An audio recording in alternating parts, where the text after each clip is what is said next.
And then remember that Ben is always the biggest and Ben is always the best, no matter what. EO has a word with you. EO is gonna have a word with you, Prydwen. How dare you put T0 Seth and T3? Yeah, EO is gonna come knocking on your door. Welcome to my channel. My name is Kat to the 7th, and I'll be your host today. All right, let's see. Oh, we got some updated on the change log. Oh, okay, Orphe's at T0.5. Yeah, they did have her on. They did have Seed on the watch list. Ooh, oh! I knew it was gonna happen. I knew Hugo was gonna go down. I knew it was gonna happen. You know what? I don't even disagree with it. I'm a fucking Hugo main. Okay. You know what? Let's just take a look at it. It seems many players barely survived 2.1, trying to pull for two of the strongest agents in the game. And now your polychromes might be looking a bit And if you also happen to be someone who enjoys some nice assets, cinnamon rolls, or maybe you're one of the people who like, then 2.2 is looking to be just as brutal for you. Well, don't worry, I got you back. Because with lootbar.gg, you can be saving big today. As if you click on my exclusive link in the description below, new users will receive a 5% discount coupon, and existing users will receive a 3% one as well. And every single bundle that you purchase will always be at a discounted rate anytime you decide to buy. And all you have to do is enter your UID, click on the bundle you want, and then within seconds of your purchase, it will arrive in game. And I have personally been using Lootbar for over a year now, so you can trust me that it is safe and secure. So just remember, whether this is for Zinland Zone Zero or getting ready for Genshin Impact 6.0 second half, which is just around the corner, or any of your favorite mobile games that you play on a daily basis, just know that Lootbar has you covered. But now that your wallet is saved, let's get you back to the video. All right. T0 literally did not change from last time at all. Okay, the only differences here is Seed went up, Hugo went down. Orphe's gonna debut here. Okay. Ooh, okay, I'm gonna go on my usual rant on the support. Ooh, I'm seeing some changes that I like. Oh, okay, let's talk about it. All right, let's start with T0. I think you can make an argument for Ishwin going down this specific DA, but she's gonna go right back up anyways, because we know Lucia's coming, and Lucia kinda is, you know, gonna make Ishwin possibly the best DPS in the game. The numbers I'm seeing, unless they get changed, which obviously anything is subject to change before release, but the numbers I'm seeing, Ishwin Lucia team will definitively just be the best team in the game unless stuff gets changed. But as of right now, you know, like I said, things can change, but Ishwin will probably just be straight up the best DPS in the game when Lucia comes out. I should say best team, because there's gonna be Miyabi mains in the comments like, nuh-uh, that means Ishwin has to have a dedicated support and Miyabi doesn't. It's like, okay, calm your panties down. Would it be better if I said the best team in the game? Yeah, shut the fuck up. Yeah, but Ishwin, unless things get changed, will probably have the highest DPS team in the game. Miyabi's Miyabi. Although she did feel like not that great last DA. She feels much better this one, obviously. But that last DA was rough as fuck for Miyabi. Remember last time I was saying, if they're doing this based on the current content in the game, you could make a very strong argument that Alice should have went to T0 last time. Miyabi should have went to 0.5. Because last DA with Defiler and Priest was rough, and Miyabi is not the best DPS in the game against Fiend. Alice is. So you could have made a very, very strong argument last time for her to go down, but this DA is significantly better for Miyabi. I still think there's a very strong argument for Alice to just move up. Alice is just, she continues to perform. She continues to be kind of ridiculous, but I think there's a very strong argument. People will not, I think some people will not agree with Evelyn having the expert tag, but I 100% agree. If I was to go to my channel, in this video right here, who are the easiest and hardest agents to use in ZZZ? Obviously, I had the clickbait title, and I had the clickbait thumbnail, putting easy on Haru and hard on Miyabi, which Miyabi actually is hard to optimize. Like, her Mono Ice and Yuzu Ice teams aren't easy for a lot of casuals, but overall, it was clickbait. But it got 20k views, and in that video, I was saying how so many people come to me and they send me gameplay off stream. Guys, you don't realize how much I interact with the community off stream. I review a shit ton of players gameplay, and my god, do people just fucking suck with Evelyn. And even in my first coaching that we did on stream, it was an Evelyn player, and you guys saw firsthand just how bad a lot of casuals are at Evelyn. Like, if I keep going down, you'll see that most of the account reviews I've ever uploaded, there's a fuck ton of them that are with Evelyn on the thumbnail, and there's a good reason. It's because people just struggle with her, bro. I do agree with Seed being right here, especially with Orphe now. Yanagi, okay. I actually haven't seen much Yanagi lately. I'm just gonna be completely honest, so my Yanagi players are gonna have to pitch in right now, because I watch a lot of ZZZ gameplay on YouTube and Discord and Twitter, and there hasn't been that much Yanagi gameplay lately. There's been a little bit, but nowhere near as much as it used to be. Okay, and Sambi is still the same. There's literally the only difference in this tier is Hugo going down.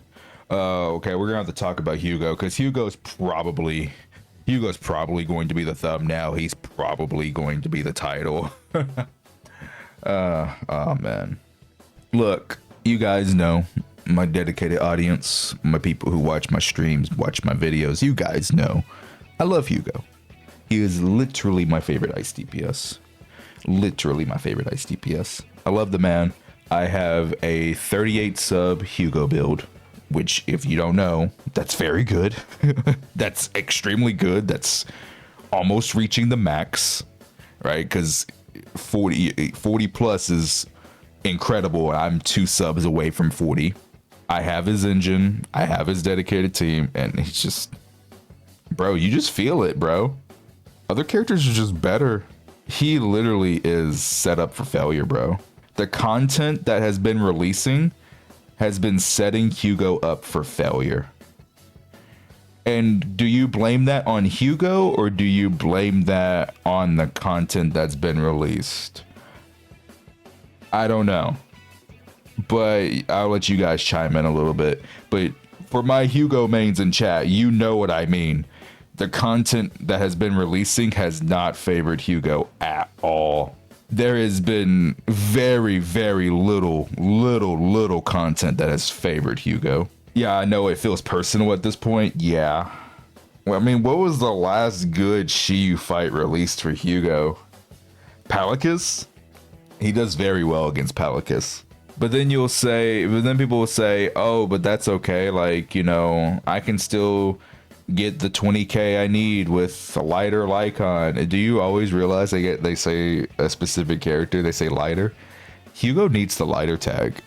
He needs the partner tag, and it's lighter. Please, I beg of you, try to clear. I beg of you, try and clear this Deadly Assault's Notorious Butcher with no lighter on Hugo's team.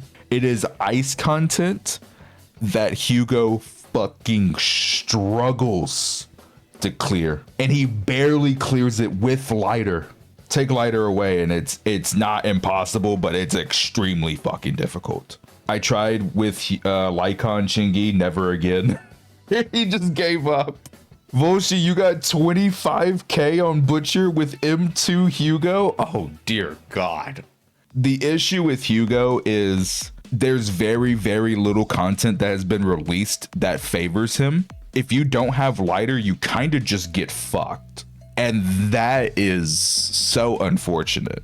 I hope it doesn't stay this way. Maybe in the future, they'll start releasing content that's a little bit better for him. But man, is it a struggle right now. Again, I don't think it's impossible. I want to make sure I'm clear. It's not impossible to clear with Hugo. It's just you got to put in a little bit more effort than normal. I think for the one gifted pain, I really appreciate you. T1 is not bad. I want people to remember that. If your character's in T1, that does not mean you're bad. If the devs continue the pace of releasing content that is not favorable for him, he's just gonna keep going down. And also, Hugo is the most threshold DPS in the game. Like, I wonder if I could like explain this properly so everybody can understand. Hey yo, everybody go follow OK Mosey. Hey yo, Shin, put his stuff on the video. But you're the TC guy, you're the math guy. You could probably explain this a little bit better for me so that like everybody can understand what I mean. So right now we're just quickly talking about Hugo. And he went down on the Prydwen tier list, and this is one of the few changes that I kind of agree with. He went down to T1. And I was trying to explain to chat like how the content just hasn't been favoring him. And I was going to explain to them why like he's the most threshold reliant DPS in the game. And maybe you could help me out with the words here. The problem with Hugo is that pretty much, number one, is like he has no flexibility in terms of teams.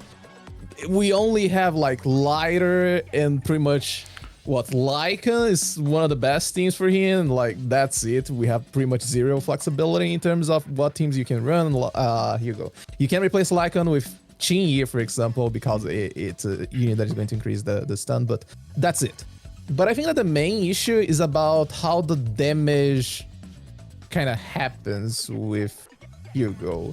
Let's say, for example, you're at Mindscape 0, Hugo, okay, and then you do a 2-stun kill on Shiyu. The first stun, you remove 50% of the enemy health. The second one, you remove another 50. Boom, there you go, you clear the end game. But let's say instead of 50, with the HP increases that happens every single patch, you hit 45. And then the last bit of damage, you need to go once again to another stun window to just hit this final 10% of damage. And like, because of this HP inflation thing, you end up like needs another stun rotation on Hugo just to hit and clear just to hit another totalize and clear the end game. So like the thing about Hugo is that his damage is kind of capped based on stun windows, and like he has somewhat a bit of a fixed damage potential ceiling, let's call it ceiling, not considering mindscapes here. And like the more HP ends up increasing, yes, HP inflation stuff, it ends up making Hugo fall off really hard the more you increase. Like, as I just mentioned about this 50%, if you hit 2 totalize and you kill the enemy, boom, there you go, you're fine. If you're trying to do speedruns, for example, you hit 95% of the enemy HP, you're fucking up. Like, you need to do another stun window to get this 5% damage. Exactly, right? Like, that's the big issue. Hugo gets hit the hardest by health increasing. If you go from one Shiyu having to do 3 stuns to kill, but then the next Shiyu HP increases and now you gotta do 4, the next Shiyu HP increases and maybe it increased just a little bit so you can still do it in 4, but what about the next Shiyu? Now you gotta do 5 stuns.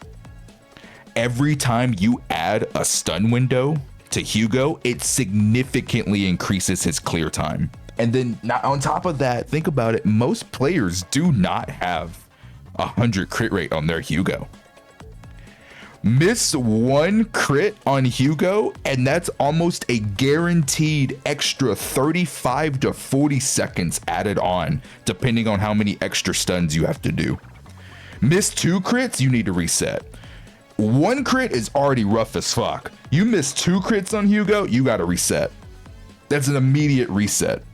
So not only is it every time HP goes up, there's a potential to where you have to do an extra stun, and that automatically is going to add on 10 to 20 seconds, depending on if your stunners have their ultimate ready or not.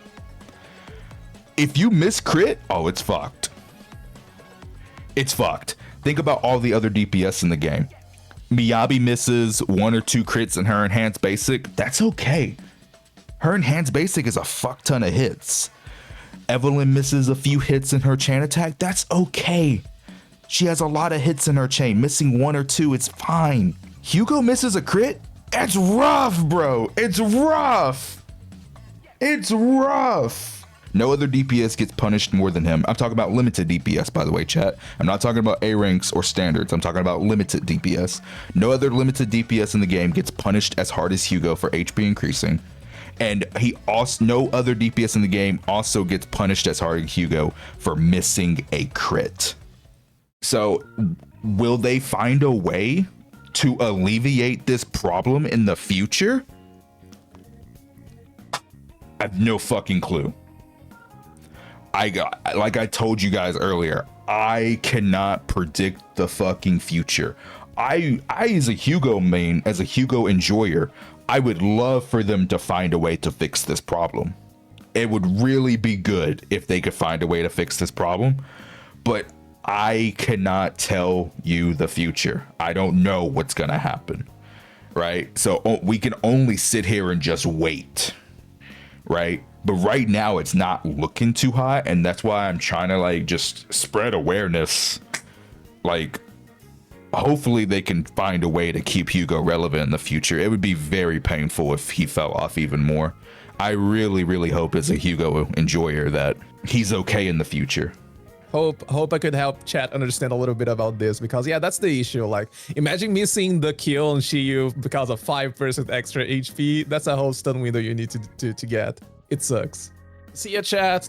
Thanks, Kate. Hope y'all could understand this. Appreciate y'all. Peace. But yeah, so that's how I feel about Hugo. I know the Hugo section was very, very long, but I felt like it was worth saying. TLDR, Hugo's not bad, but if they don't find a way to alleviate his main gameplay core, his main core problems of his gameplay, it will get bad in the future, and I do not wish to see that for a character like Hugo. That's the TLDR. Harmasa still has expert. Did we speak on the rest of these? My opinion on the rest of these 5 are pretty much the same. I do think that Sammy's probably going to go up on her buff. Everybody else, the other 4, pretty much the same opinion as last time. Harmasa still expert T.5, 1.5, soldier T2. Oh, okay. Finally, they added did they add this last time? Chat, was this here last time? Anton had partner last time? Okay, whether he had it or not, I agree. They took the partner away from Neko, which I agree with. Literally have Billy mains in my chat all the time say that Neko's literally just the same as Billy.